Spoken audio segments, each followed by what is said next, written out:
Hotep, I'm Dr. Gloria Lattimore Peace, host and producer of OmniU Presents the H3O Art of Life show. The title of this show speaks for itself and it speaks for the interviewee. The title of the show is Iconology, 2010 and Beyond, Kelan, Cohran. All right.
Thank you so much. Thank you so much, Kelan, Cohran. I always like to be on your show. And I always like to have you, and I don't want to start somewhere because I want you to start. I want you to, there's so much that you have to share, and I don't want to waste time asking trivial questions, so go ahead. Well, right now we're in, I was thinking about Kwanzaa celebrations that started 40 years ago at Malcolm X. Really didn't start at Malcolm X. There were two teachers at Malcolm X, Bobby Butler, Robert Butler, PhD, and myself. I was a music teacher and he's a sociology teacher, and Brother Hannibal Afrique. And they were working, the two Hannibals were working with gangs in Douglas Park, and they decided to have a Kwanzaa celebration. And Bobby Butler had been in, he got his PhD at UCLA, and he had celebrated Kwanzaa with Karinga there in LA. And so he decided to use a Kwanzaa celebration as his format to touch the gangs in Douglas Park. And so there was, I don't remember, it was maybe 14 or 15 youngsters and the three of us. And we went through a thing. All I can remember was peanuts and some fruit. It was new to me then. But then the next year, in 70, that was 69, after Fred Hampton had been assassinated. And the next year, they had a big celebration on Roosevelt Road in Kedzie. I don't remember the name of the place, but there were, quite a few people there, maybe 200-300 or something. And the next year, in 71, it was about 1,500 people, and it just kept growing till they had to restrict the places where the people go because they didn't have facilities to handle all those people. But it just started growing. And it's my belief, I don't know, I can't prove it, but I don't think that if it hadn't taken off in Chicago, it wouldn't have reached the prominence that it did in the rest of the nation. Because we were actually, the vanguard of the Black conscious movement was here in Chicago in 1960s. And so I think that that's why that the Kwanzaa celebrations are so strong here, because we see second and in some cases third generations performing now for Kwanzaa celebrations. In fact, my theme song, Umoja, comes from the Seven Principles Yes. CD by Kwame Steve Cobb and Chavanduka. Uh-huh. And they have been gracious enough to let me use that for my theme song for quite a while. Oh, that's great. And I'm great for it because it is such inspiring music. It's so meaningful, yes. and it says exactly what I want to say. All music should be like that. You see, what we call conscious music came out of Chicago. I'm one of the people who started conscious music because I didn't want to perform popular music or to please anybody. I wanted my music all reflect what I've learned. And so I use music as a means of communicating what I've learned. So I think that this was the thing that we put on the rest of the music industry, because they were playing love songs and all kind of stupid stuff, and we came along talking about being black and being proud of our heritage and being African and things like that. And so then eventually, after several years, James Brown came out with I'm Black and I'm Proud, mm-hmm. and a few other artists here in Chicago made some type of statements like that. But not only did the music reflect consciousness, I used a different form of music, just like I was playing on the harp. I played a modal concept, which the modal concept is the original concept of music. That is, that each note is like a family member, like the family of stars, the 5 planets and the sun and the moon represent 7 stars in the cosmos. So in early wisdom, the 7 was the number of the cosmos. And so we have 7-note modes. That's the most popular, A, B, C, D, E, F, G, A, B, C. That mode was, I know, came from Ethiopia. And it was transferred to Greek, and they identified as the Greek modes. But the Greeks did not discover those modes. The Greeks, all the Greek philosophers attended Kemet. And they got Herodotus, Pythagoras, Plato, all of them visited and went to the mystery schools in Kemet. And so they got the real knowledge about the inner workings of things, or the parallel harmony between the cosmos and earth endeavor. So this is where the music that I researched, I just adopted the older principles of my ancestors. And I was very fortunate. I didn't know what I was doing in front, but it sounded good to me. And I used to put modes on my francophone, and I'd walk all over Chicago playing them. It'd actually get me high, just playing the modes, Mm-hmm. I'd get home, and sometimes the modes were so good, I'd have to play them for several days, Mm-hmm. And I realized a little later on that the type of music I was playing was kind of hypnotic and like narcotics. Plato does an extensive work on the effect that music has on people. And he showed where the Greek modes represented the difference in the Greek people. And there were certain instruments that certain modes could be played on, and then other instruments you couldn't play on that mode. For instance, a flute would get you in trouble playing certain modes. Really? Yeah, because of the sound, and the sound's relationship to the body and the mind. And we find that the mind is very highly influenced by the sound of notes and the relationship of notes.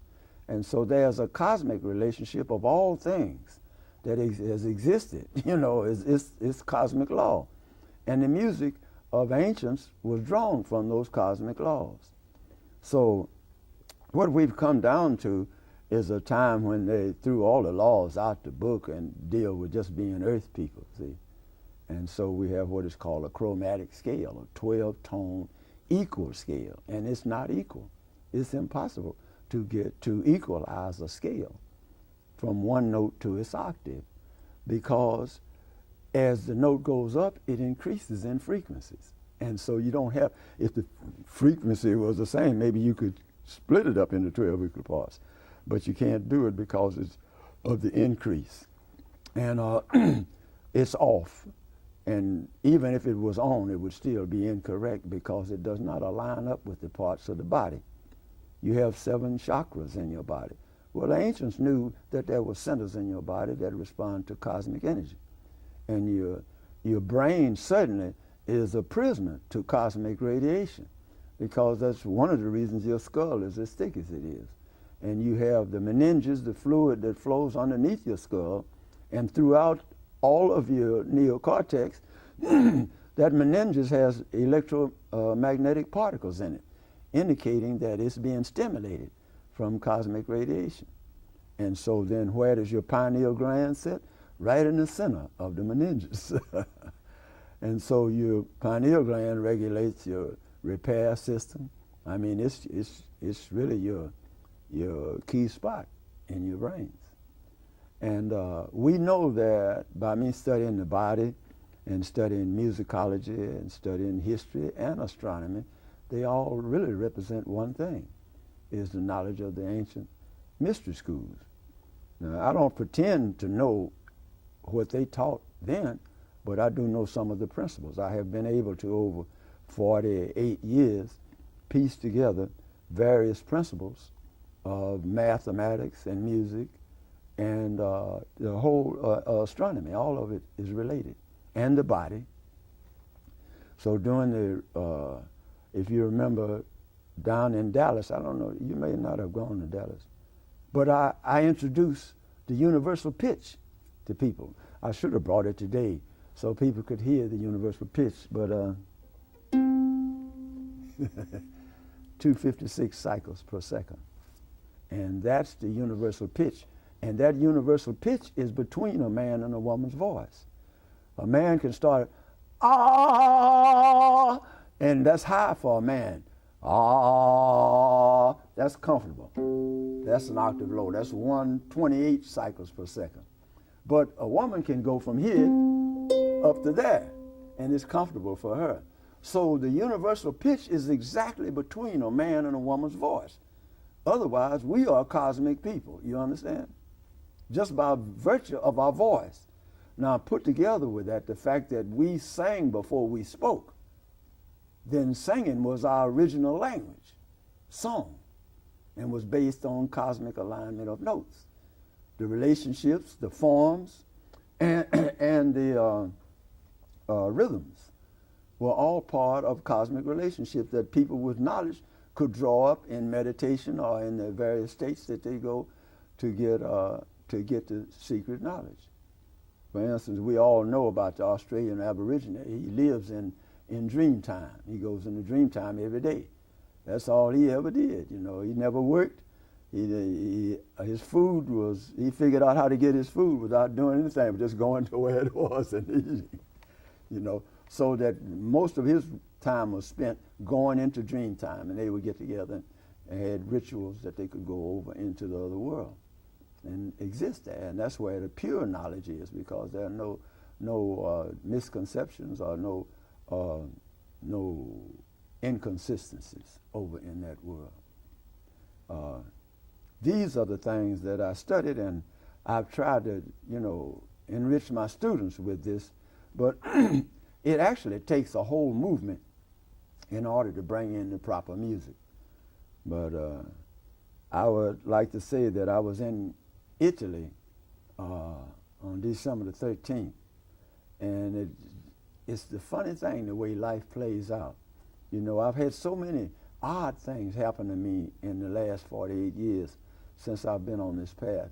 And I guess the oddest of all was when I got to Milan, Italy, they had a radio disc jockey who was a fan of mine, and he wanted to interview me, and he asked permission. I said, well, okay, the night before our performance.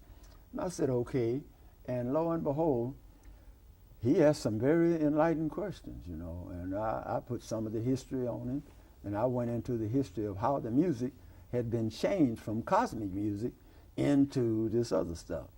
And I showed where Galileo, who was the father of science, had a hand in it. And so naturally they draw pride from Galileo. That's the pinnacle of Italian representation, in science and arts.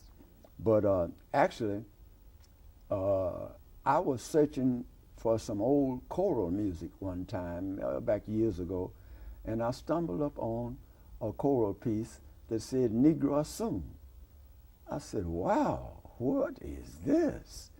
Black is great. Now this is I looked down there, and this man is in the Kapellmeister of St. Mark Cathedral, which was the greatest cathedral in the European world at that time. And he was the Kapellmeister, or the master that wrote all the songs and conducted the music. And he was there for 25 years at St. Mark Cathedral. Now, if you've been to Venice, and Venice is supposed to be the most beautiful city in the world, and St. Mark Cathedral is the pinnacle of that beauty.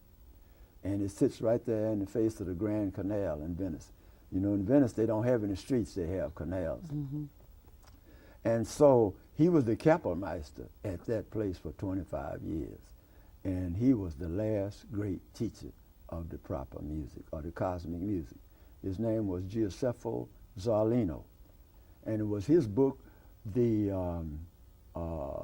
Principles of Harmony, that Bach almost went blind reading. But it was Vincenzo Galilei, Galileo Galilei's father, who was a student of Zarlino, and he decided to challenge Zarlino's premise that the music should be related to cosmic energies. And he built up an argument and used his 17 or 18-year-old son to help him produce his arguments against his teacher. And that's how Galileo got into science, trying to disprove the fact that the music didn't have to be related to the cosmos. And so that was the last of the cosmic music until Sun Ra. Best I know, when Sun Ra came along, he was reaching into his ancestry for the cosmic thing. And that's all that's there in our ancestry. You go to any of the ancient people, and they all are there. You go to the American Indian powwow now out in Arizona, and you get this one sound, when you go on the grounds, everybody's into it. That's cosmic music. They're dealing with cosmic relationships, whether they know it or not, or whether they understand it or not. That's what they're doing. And so my music, all these years have been straddled between trying to play what people know to make a living, and then put my stuff out there to trying to help change it. And so I'm happy to say that I have been able to affect some change on the music, although I haven't got any credit for it, but the music is changing quite a bit. What we call world music now is based on that, because when you go to the music of China, the music of Turkey, the music of Argentina, the music of Venezuela, anywhere, they have an ancestral root in their music that is related to cosmos. So the music that I'm playing relates to people all over the world. It always did. And therefore, when my album On the Beach came out in 2002, now people in Chicago knew about me all along, but no one knew in the rest of the world. And so when On the Beach came out in 2002, people heard cosmic music other than Sun Ra for the first time. And so I've been gaining fans ever since then. Then the Malcolm X album, oh man, I couldn't believe that, because it was so, I thought it was negative. Malcolm X's name couldn't even be spoken around here for a while. You know, I say shortly after his assassination, I'll say up till about 80. It wasn't until the youngsters put the X on their cap that they began to defy authorities, more or less, or the general cultural conceptions, to put Malcolm out there on the table. But there was no Malcolm in the 70s. You can't find any reference to it, you know. But the autobiography of Malcolm X is the purest form of American culture that I've ever been exposed to, because he told the truth of how he grew up. And you can see in there how we are induced into the corrupt world that we live in. But he saw that and got out of it, and then tried to teach and help people remove themselves from this corrupt cocoon that we are born in. And that's what my, more or less, projections are, to try to help people understand how to get out of the corrupt cocoon that we are born in. Now, I wanted to explain that because it's all related to us going into our ancestry and discovering a self that has nothing to do with the modern society we live in, except that, you know, the two are connected by blood. But when they brought us here as slaves, we had cosmic music. We had cosmic alignment. There may have been other things that we didn't have, but whatever it was, we had the root. And so our music right today, those spirituals that the slaves sang, is the root of everything that's going on in the entertainment industry here in America and around the world now. Because it came out of our songs. Our forms, the AAB, or those different forms we had, were not the same as the classical forms. The blues form, the 12-bar blues, to make anybody pat their feet, you know. They have nothing to do with any of the music that was out here before the slaves got here, see. And so out of that body of music and those cosmic relationships, because they were singing, they didn't have pianos, they didn't have tuning devices that other people use. They sang from their spirit, from their heart. And that brought about the exact alignment, cosmic alignment of the notes. So when you listen to spirituals, you're listening to the most powerful music that the human family ever produced. But we didn't know it. And so because it was attached to slavery, it had a bad connotation. So, you know, we want to get away from that. And we still don't have anyone singing spirituals now. And that's all you have to do, really, to line up, is to get deep off into that first music and find out what they were saying, feel them, become a part of them, and you realize who you are. Now, the slaves that were brought here were from every nation. All kind of countries and tribes contributed to the store of the slave body, but they had that native music, and so all of these different tribes came here and settled on one music. Now, why would they settle on one music? It was because that music was so old that it was the music that was before they split up into the various divisions. And so the oldest and the strongest music is what was given to us by the slaves. You know, that answers at least one question that I have and raises another one. The question that it answers for me is in terms of what it was that enabled us to continue to regroup. Because as you know, when they put captives on those ships, yes, they put them from different language groups so they couldn't communicate. Right. And consequently, and then of course they took them first of all to the islands, Cohran places, right, and broke them because they were captives. They were not slaves yet. Right. And so they took them and put them through the seasoning process in order to convert them into slaves. Yes. and the division continued. Every time an alliance was formed, that alliance was broken up either through the sale or through some other way. Splitting They families always split people up who seemed to have an affinity, but somehow we always kept coming back together. So the thing that you've just made me understand is that root, that common cultural root found in the music could help us to identify ourselves among each other, no matter what subdivision, nation, tribe, or whatever fragment came from the whole. We knew the whole. We knew the whole. We knew the whole. We would respond to it, even if we didn't know it. We would respond. Let me give you an example. I've played weddings where they have the family of the bride on one side of the room and the family of the groom on the other side of the room. And I'm performing, you know, and everybody's kind of stiff because they don't know each other, you know, and they're sitting around waiting. And so I said, well, I know where to get them. I play some blues and everybody get into it. Immediately everybody responds to the blues. Same way, recognize it's just one people. We all got the same feelings. Now, it goes a lot deeper than that. I mean, I don't know if I could break that down on this program, but I define all things as spin, that the smallest entity in existence is a spin. And there are two spins in the principle of duality. Man spins one way, woman spins another. Together they are everything. The largest things in existence, galaxies, spin. And so all in between are various types of spin. All of this equipment here is subject to spin. The most powerful things in our society, spin. And I define, for instance, like in heat, the faster something spins, the hotter it gets. The slower it spins, the colder it is. That's why we have refrigerators, so we can cool the spin down in our food, because it deteriorates from the spin that's going on in it. You follow? All right, understanding that spin, then there is a frequency that we spin at, and that identifies us, that identifies animals. They know the frequency that they spin at. They can recognize you way off.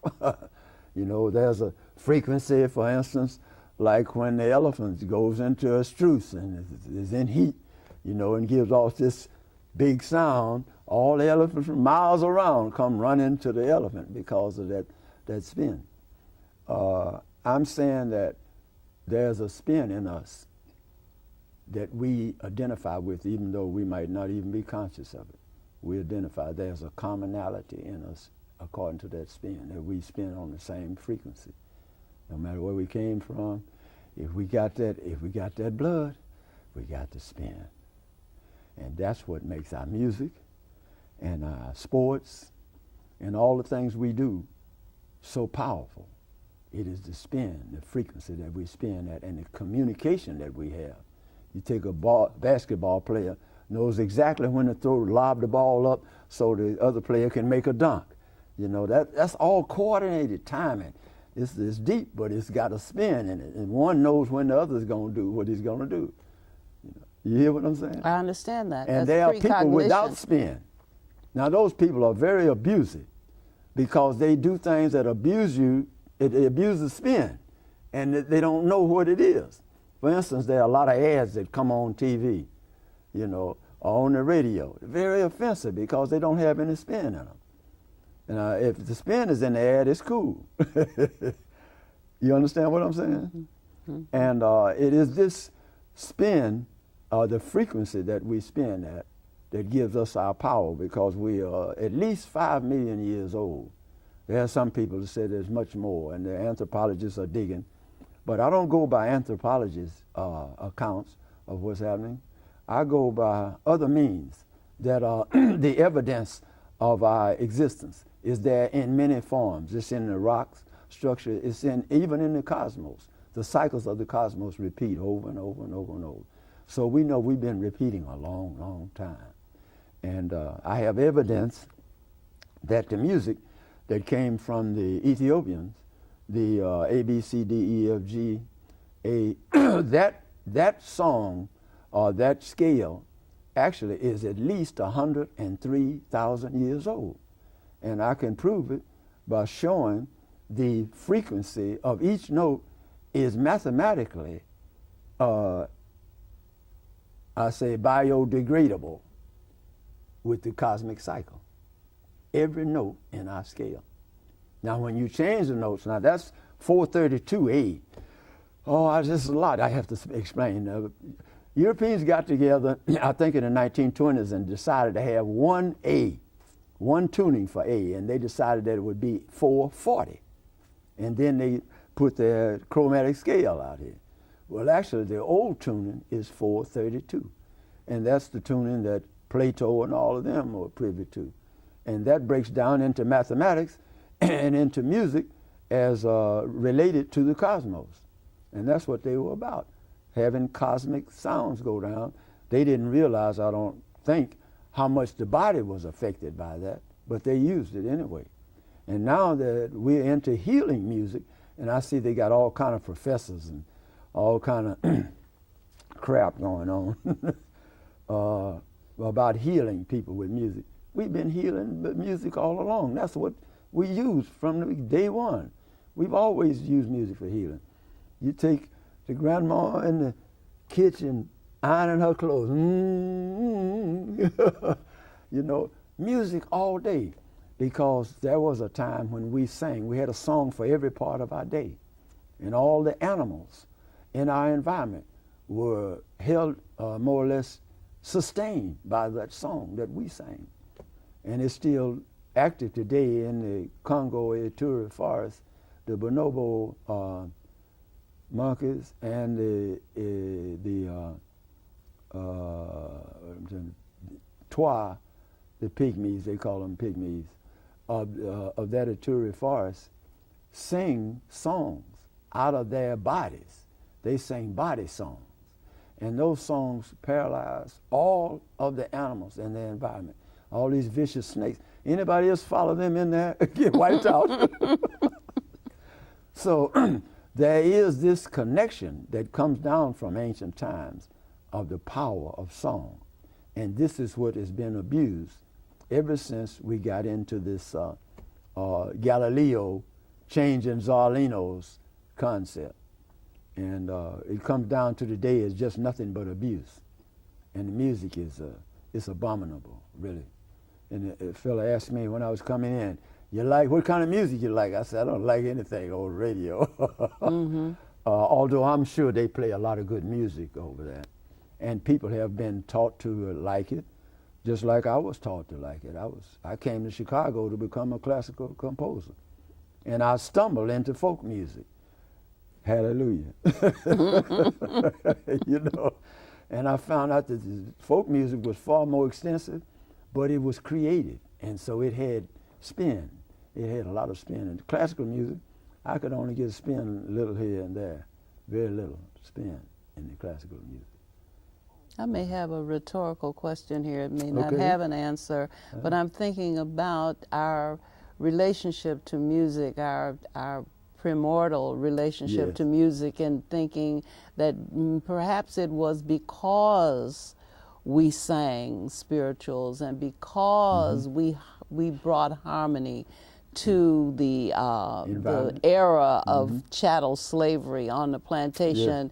It may have modified some of the abuse that we suffered, because certainly we were dealing with ruthless people whose avarice was unparalleled in the world, and consequently there would be no lengths to which they would go to satisfy their greed or appetite for money.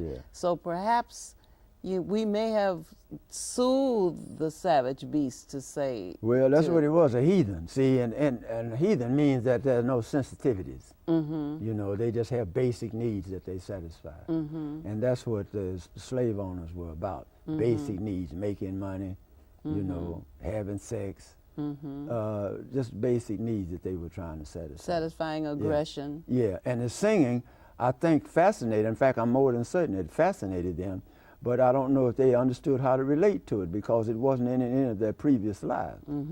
Maybe it served as a distraction, if nothing more than a distraction, just to keep them from constantly focusing on ways to destroy us as individuals and as people. It might have been, but I do know that they did not understand the power of music because they were not, they didn't have any preparation for that. And so they allowed the slaves to sing.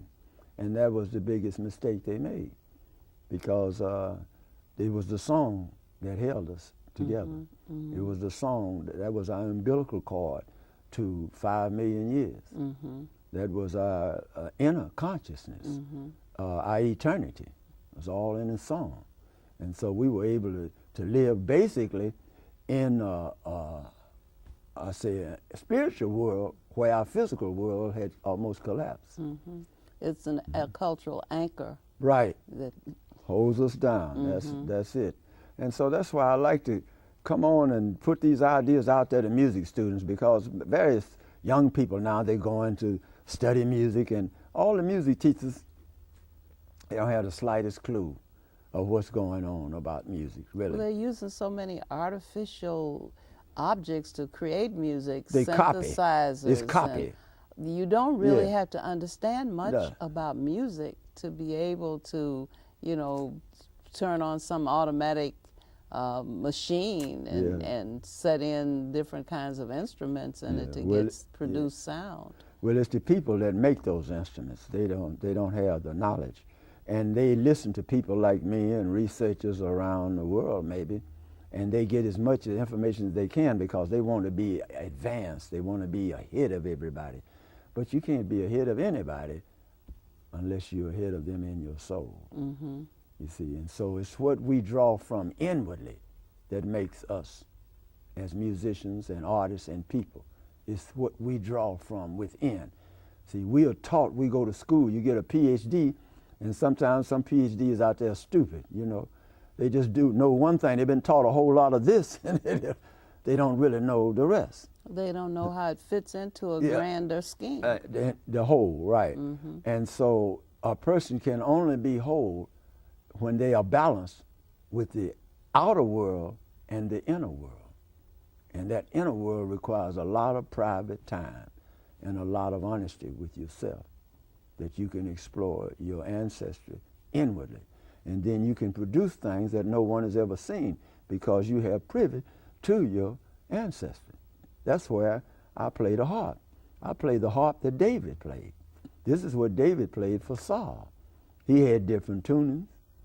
I have my own tuning. I settled on this tuning back in 1967, I think. And so most of my songs are tuned specifically for certain effects that I discovered while playing the francophone.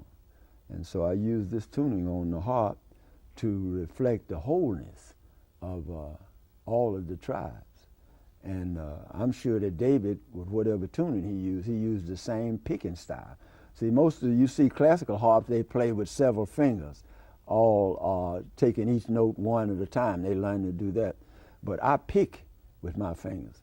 And the harp is completely perfect rhythmic. You have to have perfect rhythm because that's the cosmos. You can't relate to the cosmos without perfect rhythm.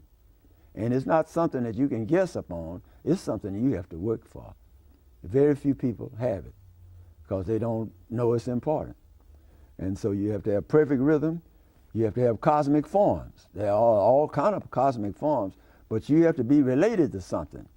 And I think I can explain it better if you're a painter and you use a color mixture that's not in nature, then you're violating nature, because nature flows in a specific order. The colors of nature are in a specific order. So when you get outside of that color, you're getting outside of natural law. And that's the way it is in music. They're outside of natural law because they're outside of the forms, they're outside of the rhythms, and they're outside of the tunings. That's what the music is. And so it's not going to deliver people that much. You notice the church music is about the strongest thing we got here because that come down from the old spiritual time. You know, I was I listen to radio sometimes when I'm in the car, and there was a program on which the question was asked, do we really still need the Negro National Anthem? And, you know, that was so startling to me because I think that we have people, and perhaps not a few of them, who do not think there is any necessity for relating to the ancient culture, to the source from which we came. Somehow they think we've outgrown it. That's the effect. I'm very concerned about I'd like that to debate. explain that to you if I can, because you see the effect of the 60s in Chicago. We sent black culture all over the world. The natural. Why did we wear the natural? We were proud of our natural hair. I'm not going to be ashamed of this. Something that God gave me is good. And so I took my hat off and started wearing natural. I stopped going to the barbershop and getting it cut, you know. Up to that time, everybody was getting their hair cut every 2 weeks. I said, no good. No, I'm proud of my hair. So I let it grow out. Kids laughed at me and everything, but no matter how much we went through, all during the 60s, a lot of families were in conflict over the hair alone. Just one little factor, not to mention our long feet, our big butts, and a whole lot of other things, you know. But that culture was set in motion here in Chicago, and it spread like wildfire all over the country. And so there were people whose concerns were different, who sent folk in here into our environment to turn that around, to reverse it. And that's the process that we're in now. We've been going through this reversal process since 1970. You see? Because, for instance, I can give you a good example. How many times you hear about the Afro Arts Theater anywhere except among some people or friends? Not ever. But yet we had 2,000 people in the audience. And I was one of them. And I've sent 3 albums out there that's tops on the charts. That was recorded in that theater. The best band in the country. Why isn't there a mention of that theater or that band? None. So they're rewinding the tape. Yeah. So what I'm saying is that there was a conscious effort to bring people in positions of authority in our environment to reverse this trend that we were sending consciousness out to the country and to the world. That's what we've been going through. And so as one of the progenitors of the cultural thrust, I've had a lot of heat. Being able, in some cases, not even to work. I went through long spells where I couldn't play anywhere. That's disgraceful. No, that's America. Okay. That's Chicago. See, it's just turned out like that. I'll give you another example. When I came to Chicago in 1953, I told you about this before, there were 2,000 musicians working out of the old black union at 39th and State. And the leaders of that union were the most influential people in the International Music Union. And so they were big people. I'm thinking about Harry Gray and Mr. Samuels, and you can't think of Captain Diet. See, they were big people all over the world because they had done so much to set up conditions for musicians where they could work and flourish. And that was attacked through the city council and brought down through license fees, just like the fees have been going up here lately, you know. See, those fees cut off the musicians, and you look up now, and I don't know how many musicians you got working on the South Side 7 days a week. None. You don't have any working 1 day a week over there. All you have is set engagements. Everyone, once over here, once over there, once over there. No consecutive nothing. Nowhere you can go and nowhere you're going to go and hear the same person every time, except maybe like Buddy Guy downtown or somebody that's been selected to represent a certain thing. But nothing on the South Side, nothing in Bronzeville, nothing in Hyde Park, nothing anywhere on the South Side. And I came to Chicago because I was in St. Louis where the gigs were few and far between. All I could work was East St. Louis. And that was blues, up and down. You know, I couldn't spend my life in the blues, and so I came to Chicago to work, and I saw it decrease just steadily into down to what it is, and that's how we formed the AACM back in '65.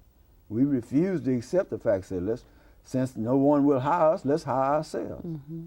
And eventually they took that over and took it somewhere else. So it's not doing the job that we started out to solve.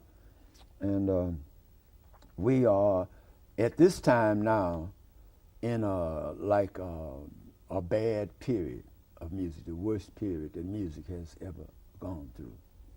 Because without the good music, there's an example, the bad music flourished. Mm-hmm. I mean, it's rampant everywhere. Mm-hmm. I have to listen to crap on the TV. I listen to the news, and every morning they got some mm-hmm. group on there mm-hmm. that needs a short stick whooping, you know, with knots on it. But I'd have to turn the TV off because I don't want to hear that. Mm-hmm. And I know exactly why they promote this music on Channel 9, Channel 7, Channel 5, Channel 2. You know, they promoting music they won't hear, but it's not music to me of any value. There is toxic music in our environment. There we go. And that actually is poisonous. It's not just music that you don't want to hear because it doesn't resonate with you or you don't like it. No, but it's actually music that affects you in adverse ways. Yeah. Yes. That's right. And so that's what I've spent my time in the Melanin conferences, dealing with the toxicity in music and how we could change. But I thought if I had a little impact on some scholars who write books and do research, but I don't think I had any effect at all on the music, except maybe some people who listen to what I do and copy that, but they don't know what they're copying. Well, it matters. Your motive matters.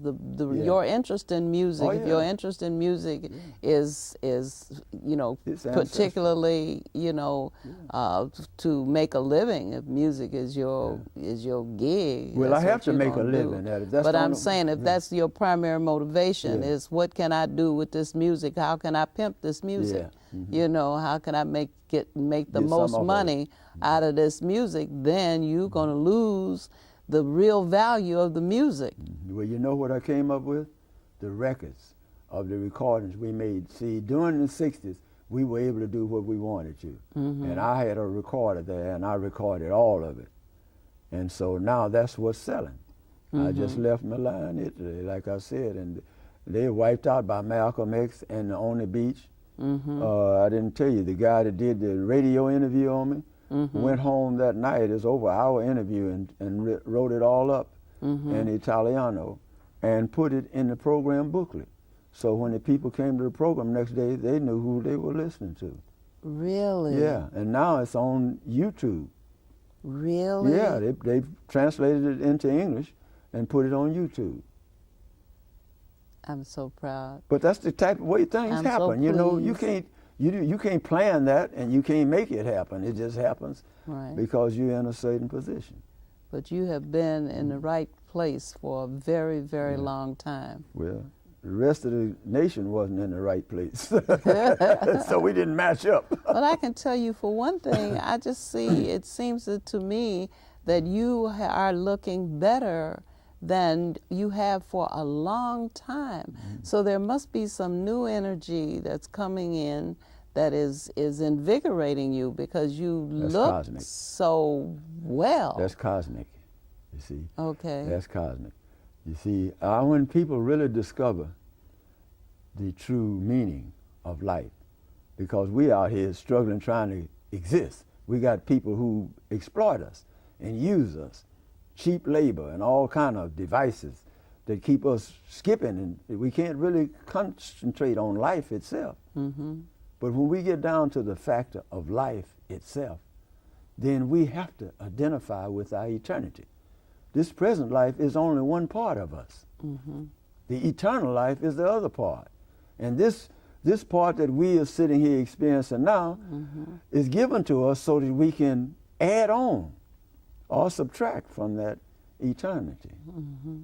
And so if we are conscious of our eternity, then we realize how important it is to go back And how important it is to think ahead, because we're not in just one state. We're in motion. See?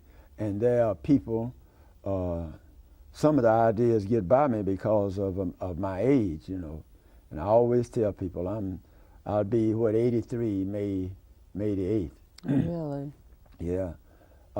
They say, well, don't say that, because you could, you could get away being in your 50s, man. That's exactly what I'm talking about, that corruptness. You know what I mean? You'd rather lie to get over, have some advantage or something. You know, I don't want no advantage or nothing. I'm proud of my age, you know, because to me, I think that I changed my life in 1961. I changed from being just scrapping around to trying to put the pieces together. And I was fortunate, just like that interview in Atlanta. I make one step, something else happen over here, make another step. And so I've been making steps for 48 years. And I think that's what it is. I feel that I'm really only 48. Okay. That's true. Because I was reborn then. And it didn't have nothing to do hardly with the life before then, except that I had studied, starting with singing in grade school in Mississippi. But the life, the eternal life, is the life that I became conscious of. And so you can get answers there that nobody else has but you. And I've been trying to teach people that each one of us, and especially our little children, should know that. These brothers going around shooting each other, you know, and having these gang fights for thrills and all of that, you know, dealing with all of the drugs and things. They don't realize that life, when they took their first breath, gave them everything they need. They've got the whole package. And they are billionaires, they are millionaires, and there are all kind of people of substance that would give everything they have to be one little black baby. You understand me? Because the whole package is in that baby.